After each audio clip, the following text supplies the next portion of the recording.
Hello friend, मैं नीलू लोक गायिका गीत अपने यूट्यूब चैनल पे आप सभी दर्शकों का स्वागत करती हूँ। और मैं जा रही हूँ एक मस्त मजेदार सोहर का उठान गीत गाने। आप लोग को जरूर पसंद आएगा और मेरे वीडियो को लाइक सब्सक्राइब करना दोस्त। राधे राधे, राम राम। अब ही 12 दिन के हो, अब ही 12 दिन के भइल मोर ललनवा की घर में झगड़ा मची गईल हो। अब ही 12 दिन के हो, अब ही 12 दिन के भइल मोर ललनवा की घर में झगड़ा मची गईल हो। यही घर वही में हो, यही घर वही में सासू झगड़ाई तिनकी झगड़ा मचाई दियनियो।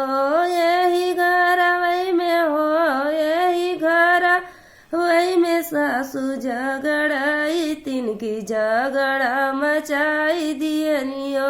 सासू समझा जिन कमजोर बाट नहीं हरे कजोर, सासू समझा जिन कमजोर बाट नहीं अरे कजोर। अरे आई हो जाइए ना, अरे आई हो जाइए भैया से भतीजवा की तो है पीटवाई देवे हो।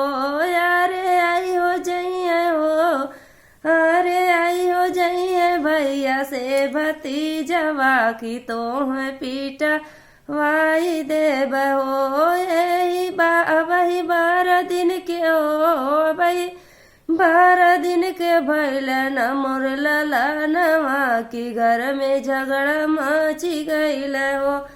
यही घर ही में हो, यही घर ही में जेठनी झगड़ाई तिनकी झगड़ा मचाई दियनी हो। यही घर ही में हो, यही घर ही में जेठनी झगड़ाई तिनकी झगड़ा मचाई दियनियो। जेठनी समझा जिन कमजोर बाट नहीं हरे कजोर, जेठनी समझा जिन कमजोर बाट नहीं अरे कजोर। यारे आई हो जाई है ना, यारे आई हो जाइए भैया से भतीजवा की तो है पीटवाई देवे हो। अरे आई हो जाइए भैया से भतीजवा की तो है पीटवाई देवे हो। वही 12 दिन के हो, वही 12 दिन के भइल मोर ललनवा की घर में झगड़ा मची गईल हो। यही घर ही में हो, यही घर ही में ननदा झगड़ाई तिनकी झगड़ा मचाई दियनियो।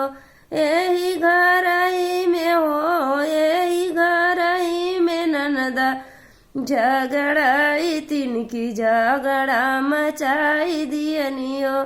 ननदो समझा जिन कमजोर बाट नहीं अरे कजोर, ननदो समझा जिन कमजोर बाट नहीं अरे कजोर। यारे आई हो जाइए ना, यारे आई हो जाइए भैया से भतीजवा की तो कूटवाई देवे हो।